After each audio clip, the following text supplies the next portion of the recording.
Naje Michel Muhayimana ko baravugana nenge kuba akazi mese maganje kuri kuhora igano cyo kibafasha gukura mu bintu kumenya umwami wacu Yesu Kristo ndabaye kazi mese munyigisho no musigira kane mu kukane guciga twise rega mu Kristo aragwara arapfa canke arakena icibagira kane rero ndabaye kaze muyumvirize muyisuzume hama muhe nabandi nabo bashobora gufasha kandi mbaye kaze gutumira abandi mu migwi y'ukuri kubuhara bivaye n'igihugu muherereyemo uri mu Canada na Amerika murafise groupe yanyu mushaka gufata abantu mukabatumira kabaho muhora mukabatumira abari muri Europe murafise groupe yanyu nabari muri Aziya muja muri groupe imwe abari muri Afrika murafise groupe zibiri nibeza yuko mwese mushaka gutumira abandi kugira ngo umugwi wacu ubandanye ukura hama dufashe benshi gutahura ubutumwa bwiza bwa Kristo umwami Yesu rero abagire neza sorani cigwa cacu no munsi nagamba naye tubandanye turamisino rya kera mbega baragwara mbega Imana yarabakiza ngiye kuvuga inkuru z'umusino rya kera abantu bagwaye bagakira zoba inkuru nyinshi cyane ariko uyu munsi inyigisho ndaza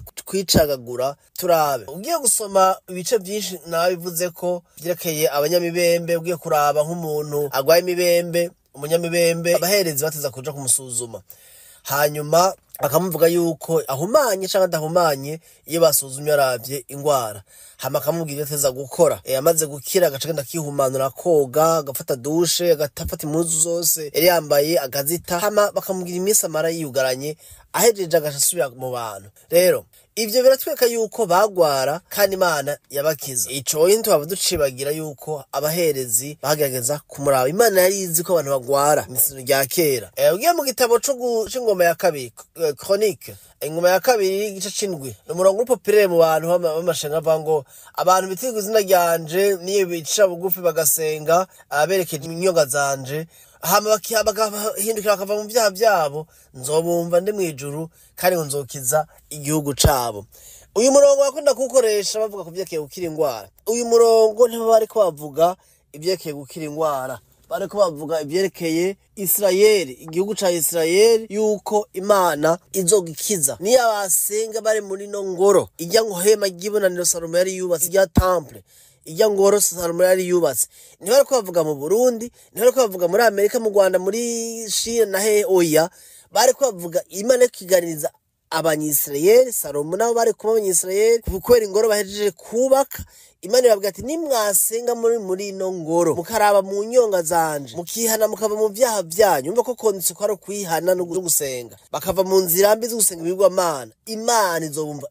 bari hajya ahantu muri Israeli apana mu mashengero umuntu kubanzovuga ko hanyuma ko n'umurongo abantu benshi bagoretse ibyo abantu bavuga kugoreka bigishije mu buryo butari bwo rero nibaza yuko umwami ashaka yuko dutahura ntako aravuga ku vyerekeye ingwara cane mu bihugu byacu umurongo nyazo nzogora ko hanyuma cyane muzomaze ikibazo turabandanya turaba mu bami ba kabiri ca gatanu sinza ko asomana igice kirekire ariko inkuru ya Namani murayizi nawe nyine yari umunyamibembe maze ko yari umukomanda w'igisirikare c'abanyasiriya hanyuma akiri iminyamibembe bamubwiye yuko agenda akaja muri Yorodani incuro 7 yabanje kubisuzugura Imana imubwira iciye mu mukobwa mu esclave yari afise buriya iwacu hari umuvugishwa Elisha ati ashobora gusengera ugakira urabona yuko bari bazi ko Elisha asengera abantu bagakira hari ibitangaza byarashoboka ko abantu bagwara kandi Imana yarakiza uko abantu bavuga bati Imana byo gukira ingwara bihejeje mu misino ya kera ivyo sivyo vraiment sivyo Imana yashaka tuzobibona mu misino shasha ariko kandi kuvuga abantu ngo ntibagwara mu misino ya katona ko bagwara kandi yari biri connected n'ivyaha byari bi connected nuko abantu baguye kuri Adamu rero umuntu avuze ngo abantu ngo ntibagwara tito pose de question ukibaza none uyu muntu ibintu asoma ibiri twasoma Zaburi 103 umurongo wa 1 ushika wa 3 haravuga ngo shimuhoraho mutima wanje ntubagire kugira neza kwiwe uwe akubabarira ibyaha byawe byose kandi ahawukiza n'ingwara zawe zose uri umurongo wa 2 wa 3 akubabarira ibyaha byawe byose kandi ahawukiza n'ingwara zawe zose himbaza uhoraho mutima wanje urumva gushimuhoraho ni ikintu gikomeye kubera iki kwa tubabarira ibyaha akadukiza n'ingwara ini Zaburi zanditswe na Dawidi n'abandi none bakundwa bene data toneza yuko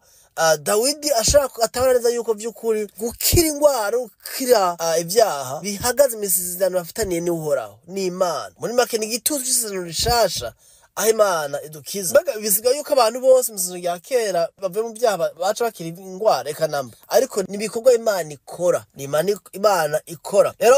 nabaza bikintu ari ikintu cyo gutahura cyane ko mu isezerano rya kera baragwara. Munkurikire, siniko ndagerageza gushira hejuru ingwara,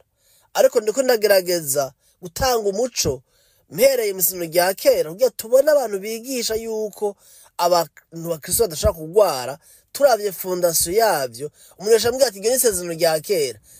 yego turi mu isezerano rya kera ndiko ndigisha muri kino gice, ariko tuzogera mu isezerano naho turabe Paulo Yesu abe yakijije ba Yohana ibyo bavuga, ba Petero bakundwa bene data. Uravye neza urabona yuko mu isezerano rya kera baragwa, ariko hari isezerano kandi tore muri Yesaya 53:45 ngo vy'ukuri ngo yishize ko intimba zacu, yikoreye imibabaro yacu, kandi ngo mu mishagu yiwe niho twakize. Mu mishagu yiwe niho twakize. Uwo ninde? Ni Yesu. No twakize ingwara zacu. Yesu yishize ko intimba n'imibabaro yacu, byaba ivy'ibyaha byaba n'ivy'ingwara. Rero Yesu by'ukuri yarikoreye ikibazo c'umwana w'umuntu kuva kuri Adamu, kuko bibiri mwita ngo ni Adamu wanyu. Adamu wa mbere ni wa Adamu tuvuga mugabo wa Eva, abantu dukomoka ko mu buryo bw'umubiri. Uwo Adamu wa mbere yazanye icaha, azana urupfu, azana n'ingaruka zose mbi ziba zavuye ku caha yakoze cyo kutizera Imana, cyo kutayumvira, akajya ku giti cyo kumenya ikibi n'iciza. Ingaruka zabaye ku mugabo, ziba ku mugore, ziba ku bana, ziba ku bantu bose bari ku isi. Adamu na Eva nabo nyene barapfuye mu n'abana babo barapfa, gushika no munsi abantu tugenda dupfa, tuzobivuga ko navyo nyene. Rero bene data, tonza ko Yesu mu isezerano ryiwe hari mu isezerano ryo kudukiza ivyaha, kutubabarira, ariko kandi hari mu isezerano ryo kudukiza ingwara. Ariko kandi ikibazo gice kigaruka niki mbega umuntu wese yizeye Umwami Yesu Kristo aca kiri ingwara ubwo nyene? Ico ni kibazo mu mubiri. Ikibazo hanye ndarangije isezerano rya kera ko sinobitebako, nabyo navuze nibaza ko musha gusuzuma nawe mukiga byagutse. Ica kabiri, mbega umuntu akijijwe yizeye Kristo agwaye aba yakoze icaha, aba afise ukwizera guke, aba afise ikihe kibazo? Mbega umuntu aje kuri Kristo Yesu kandi yarasanye agwaye ingwara zimwe twita ngo ingwara zidakira, akigishwa yuko adakwiye kugwara, adakwiye kwemera kugwara, amukristo atagwara, ariko bikanka yuko akira ingwara, mbega uwo muntu aba afise ikosiriye, haba habaye ikihe kibazo? Tuzobira muri abantu nuko barankurikira, cyangwa muraza abantu bari mu byo vyizegwa, cyangwa bahevye no gusenga mu mashengero kora bigishizo nyigisho abantu ntibakize. Muri ahantu muremerewe mwene data, nta caha wakoze, suko ufise ukwizera guke, Imana ishaka gukiza nkuko idashaka gukiza.